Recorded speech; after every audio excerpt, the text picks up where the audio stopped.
अरे छोटी। हाँ जीजी। कहीं जा रही है क्या? हाँ दीदी, मैं ना बड़े वाले मंदिर जा रही हूँ दर्शन करने के लिए भगवान के। आप भी चलो ना साथ में। अच्छा, मंदिर जा रही है। लेकिन छोटी, आज तो बहुत भीड़ होगी मंदिर में। कल कर लेते हैं दर्शन, कल मैं भी चल लूंगी। अरे कोई बात नहीं दीदी, आराम से दर्शन हो जाएंगे। आप चलो तो सही मेरे साथ, मैं करवा दूंगी आपका दर्शन। अच्छा, कैसे?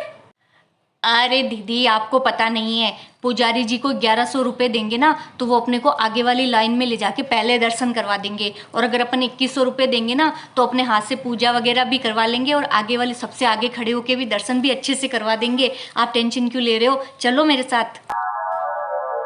दीदी, आजकल अधिकतर लोग यही तो करते हैं, आपको पता नहीं है क्या? जितने ज़्यादा पैसे दो ना, भगवान उतने नज़दीक से दर्शन देते हैं। अच्छा, ऐसा भी होता है क्या? और नहीं तो क्या, आपको पता नहीं है क्या? आप चलो मेरे साथ, देखना अपन भगवान के बहुत अच्छे से दर्शन करके आएंगे, बिल्कुल आगे खड़े होके। अ, तो फिर ठीक है छोटी, मैं तुझे 5100 रुपये देती हूँ। तू वहाँ पे दे के भगवान को बोलना मुझे यहीं आके दर्शन दे देंगे। क्या? हाँ, कम है क्या? और दूँ क्या? दीदी कैसी बातें कर रहे हो आप? इस तरीके से बोलना अच्छा लगता है क्या? दीदी आप इतने समझदार होकर के ऐसी बात करोगे, मैंने सोचा भी नहीं था। भगवान को पैसे देंगे तो क्या भगवान अपने को घर पे यहाँ आएंगे क्या दर्शन देने के लिए? कैसी बातें कर रहे हो आप भी? क्यों नहीं हो सकता छोटी? तू ही तो कह रही है कि 2100 1100 रुपये देने से भगवान नज़दीक से दर्शन देते हैं, तो 5100 6100 1 लाख देने से तो फिर घर पे आके भी दर्शन दे देंगे। पर जीजी। छोटी, मैं तो बहुत समझदारी वाली बात ही कर रही हूँ। ये सब नाटक तो है ना तुम्हारे जैसे लोगों ने ही फैला रखा है। तुम लोगों ने मजाक बना रखा है भगवान का, धर्म का, सबका। आजकल लोग वीआईपी दर्शन करते हैं, पैसे दो और वीआईपी दर्शन करो, उनको आगे खड़ा करके दर्शन कराते हैं। वीवीवीआईपी दर्शन अलग होते हैं, उनके अलग पैसे लगते हैं, उसका अलग चार्जेस है, उसको और आगे ले जाके भगवान के दर्शन कराते हैं। उससे ज्यादा पैसे दो तो वो पूजा भी करवा देते हैं भगवान की। और जो आम लोग हैं, जो गरीब लोग हैं, उनका क्या? वो दूर दूर से पैदल चल के आते हैं और घंटों लाइनों में खड़े रहते हैं। उनको ये दर्शन का लाभ क्यों नहीं मिलता है? कई लोग तो बेचारे कितने किलोमीटर से पैदल चल चल के आते हैं, लेकिन फिर भी उनको आगे बुला के दर्शन नहीं करवाया जाता मंदिर के अंदर। उनको बस लाइनों में खड़े रहो खड़े रहो, और वो खड़े रह के भी दर्शन भी कैसे? सिर्फ 2 सेकंड का दर्शन। भगवान की मूर्ति के सामने आए नहीं कि वहां पे खड़े रहते हैं लोग, चलो चलो आगे चलो आगे चलो आगे चलो आगे चलो। ये कौन सा तरीका है तुम लोगों का?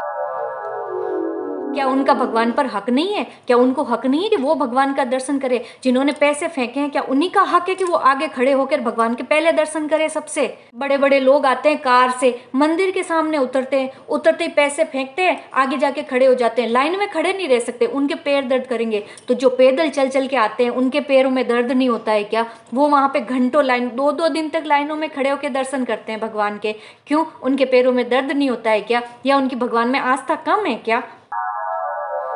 इन चीजों के लिए ना भगवान को बदनाम करने की कोई जरूरत नहीं है। ये सब पैसे खाने का नाटक तो है ना धर्म के ठेकेदारों ने फैला रखा है। पैसे तो वो खाते हैं, भगवान थोड़ी ना लेते हैं पैसे। भगवान कभी नहीं कहते कि जो पैसे देता है उसको मेरे सामने लाके दर्शन करा दो, बाकी को दूर दूर से करा के भेज दो। जो पैसे देते हैं उनको तो भगवान के हाथ से, उनके हाथ से प्रसाद चढ़ाया जाता है। आप ऐसे चढ़ाओ, आप ऐसे चढ़ाओ, आप ऐसे चढ़ाओ। और होते हैं या जो गरीब लोग होते हैं, वो बेचारे जब दूर से आते हैं, वो प्रसाद लाते हैं अपनी खुशी से, अपनी क्षमता के अनुसार जैसे भी लेते हैं। उनके प्रसाद को क्या करते हैं जो वहाँ लोग खड़े रहते हैं? उनके हाथ से थैली छीनी, अंदर से निकाला, यूं फेंका, वापस थैली पकड़ाई, चलो। ये कौन सा तरीका है तुम लोगों का? कई मंदिरों में तो प्रसाद के भी पैसे लिए जाते हैं। मैं गई थी अभी किसी मंदिर में, वहां पे प्रसाद का इतना बड़ा सा भर के रखा हुआ था कुंडा। मैंने भी भगवान के दर्शन किए, हाथ जोड़े, पंडित जी को बोला भी प्रसाद दो, बोले 50 रुपए निकालो। जब प्रसाद के भी पैसे मांगने लग गए अब तुम लोग। अरे तुम धर्म के ठेकेदारों से अच्छे तो वो लोग हैं जो प्रसाद, इतना सा प्रसाद भी खरीदते हैं ना, तो भगवान को चढ़ाने के बाद में मंदिर में जितने लोग बैठे होते हैं ना, सबको बांटते हैं। और तुमने एक लड्डू के लिए भी 50 रुपए मांग लिए वापस। ये है तुम्हारी असलियत। बहुत से लोगों को बहुत मिर्ची लगेगी मेरी बात से, लेकिन ये कड़वी सच्चाई है। आज की धर्म के नाम पर, भगवान के नाम पर लूट मचा रखी है तुम लोगों ने। लेकिन इसमें गलती उनकी नहीं है, इसमें गलती सब जैसा तुम जैसे लोगों की है छोटी, जो उनको पैसे देते हैं और दे के आगे खड़े होते हैं दर्शन करने के लिए। अगर तुम्हारे अंदर इतनी भी आस्था नहीं है, इतनी भी शक्ति नहीं है कि तुम लाइन में लग के खड़े होकर भगवान के दर्शन कर सको, तो फिर तुम लोग जाते ही क्यों हो दर्शन करने के लिए? तुम्हारे पास में पैसा है तो तुम वीआईपी लाइन में खड़े होकर दर्शन कर लेते हो, और जो गरीब आया है बेचारा, उसके पास पैसा नहीं है तो वो 2-2 दिन तक लाइन में खड़ा रहेगा, भूखा प्यासा धूप में, चाहे जैसे अपनी बारी का इंतजार करेगा कि मेरी बारी आए तो मैं दर्शन करूं। क्यों करते हो ऐसा? अगर तुम लोग मना कर दोगे, तुम लोग पैसे नहीं दोगे इन धर्म के ठेकेदारों को, तो फिर वो मांगेंगे नहीं आगे से, तो सबको बराबर मौका मिलेगा दर्शन करने का, और शायद भगवान को भी ये अच्छा लगेगा। आप सच कह रहे हो दीदी, गलती तो हम लोगों की है। हम पैसे दे दे के हम लोगों ने उनकी आदत ही पटक दी ऐसी कि वो पैसे लेके हमको आगे लाइन में खड़ा करके दर्शन करवा देते हैं, और जो बेचारे दूर दूर से आते हैं वो लाइनों में लगे हुए रहते हैं। दीदी, आपने मेरी आंखें खोल दी। आज के बाद मैं किसी भी मंदिर में चली जाऊं, पैसे दे के कभी दर्शन नहीं करूंगी। मैं लाइन में लग के, चाहे जितनी देर में नंबर आए, मैं वैसे ही दर्शन करूंगी, लेकिन आगे पैसे दे के मैं कभी नहीं करूंगी। अगर तुम लाइन में दर्शन कर रही हो तो चलो, मैं भी तुम्हारे साथ चलती हूँ, हम दोनों करेंगे दर्शन, लेकिन पैसे दे के नहीं करना। हाँ दीदी, चलो।